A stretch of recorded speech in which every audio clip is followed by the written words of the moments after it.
week 13 of season 2, and iRacing has added a couple of new tricks like their own track map and fuel calculator and some other things, an incident tracker. So what you see on my screen now is a combination of iRacing and my overlay, which sometimes I've used iOverlay, which is pretty good, but has a paywall, and that's fine. There's a lot of good free stuff on there, but the overlay that I prefer is called IR Drive, and I guess I'll put a link in the description. It's dynamite. That's where I get this yellow track map in the upper left, and to the left of my steering wheel, the relative box. I can make that. One of the reasons I like that is because I can make it bigger and it's easier for me to see. I really want to see those numbers, and the iRacing relative box, the numbers are just a little small, especially in a long race. If my eyes get a little dry, I can't quite see if somebody's 0.5 seconds behind me or 6.5 seconds behind me or something like that. The numbers are just kind of harder to read on iRacing's relative box, which is right here over my head. Off to that side of the screen over there is my standings. The colorful one to the right of the steering wheel is from IR Drive, and let's close that up. And then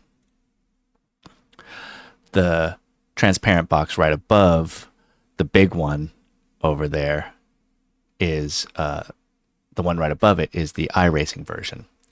And then right above the center of the steering wheel is my is the iRacing. Whoa, somebody just appeared and burned out in front of us. Anyway, let's turn this volume up. There we go. Right above the center of the steering wheel is the iRacing inputs. It shows you that's the throttle accelerating, the steering wheel, and in red is the brake. This works perfectly fine for me. I like it.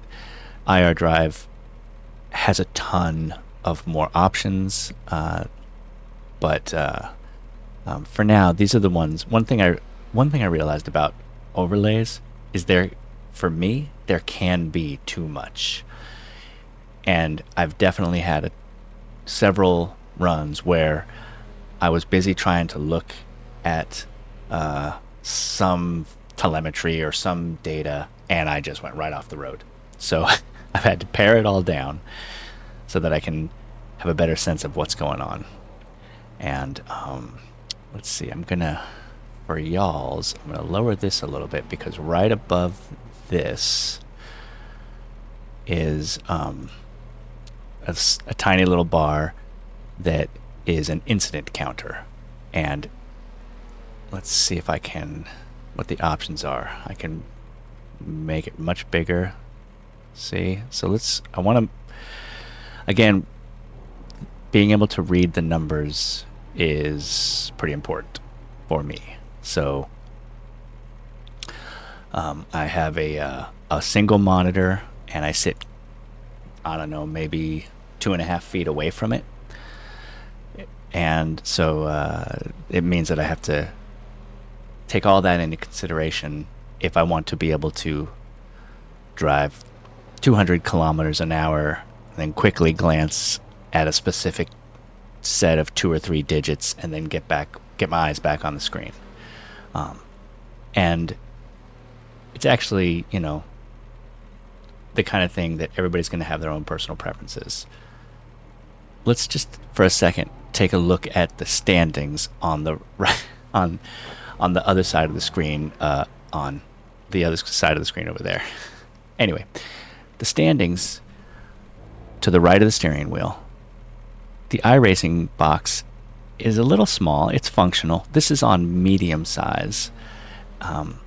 It can be made bigger. No, this one is on large. This one right here, for standings. The relative box on the left side, I have it currently on medium, because when I go to large, and this is just a glitch, the safety rating is overlapping with the relative position timings, and that just makes both of them no good. I'm sure that they'll fix that like in the next patch or whatever. But so medium allows me to see the numbers. And what else? Oh yeah, and I got the yellow track map is my IR Drive track map. The on the upper left, the black track map is the new iRacing track map. Totally fine. I like it. But that's I think. Let me double check something here. So for that, for the track map, how? Oh yeah, we can make it as big as we want. So that's great. And that's a plenty good size for me. Let's see how it looks to you. It's you get the idea. You can see that it's up there. I suppose I'd like to. Let's see if I can. It's a little smaller. Okay, so I'll make it just a little bigger. And again, for me, the size is totally based on being able to quickly glance over and have a look at it. If you're just sitting here and you're casually watching it, that's a different approach. But if you're racing and you're trying to you're like, okay, where am I? You can look up in the mirror, you can look at your relative box, you can look at the track map to get a sense of things, but you don't even have a full second to do all three of those things. So you just, make it easy for yourself. All right, oh, the mirror up top. They also did this cool thing now where you can drag and change the size of the virtual mirror, which is nice. I usually like to keep the mirror pretty small, as you've probably noticed in previous videos. I like to keep it small. I do want to be able to glance up there. It is useful for safety reasons and to get a sense of how many cars are behind me or whether they're zooming in on the left or on the right. But mostly I try to rely on my relative box and understand really just from the relative box how close somebody is behind me, whether or not they're right next to me. And I recommend spending some time putting all your faith in the relative box and then slowly adding more safety features. Although this new mirror flexibility is pretty cool. I like it. And I can see this being a fan favorite pleaser tool. So, I don't know, let's put it right about there. And what else? Yeah, that's about it. I moved some other things around that you probably wouldn't notice, and no big deal. But that's just a first pass look at comparing my preferred overlay with some of the new iRacing stuff. Now, let's take it for a spin and see how they look.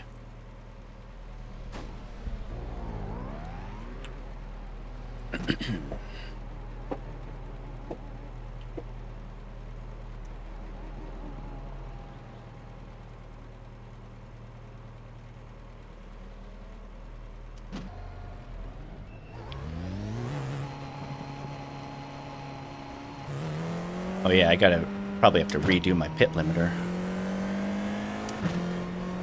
So, looks like there's nobody right behind us for at least 14 seconds. So I can take my time. I'm number 23. Oh shoot, forgot which track I was driving. I'm number 23 on the maps up there.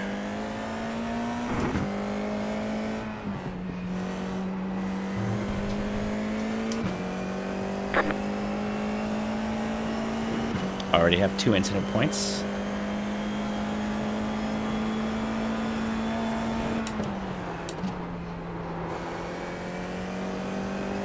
And you can see somebody's 3 seconds behind me.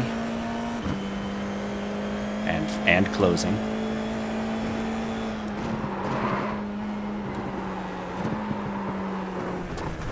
Yeah, and I'll just stay. I'm gonna zoom back into the pit. There we go. That mirror helped when I zipped across the road. I can see they weren't right behind me.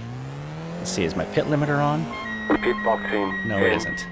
Okay, so I gotta redo my pit limiter. 5, 3, 2, 1. Right here.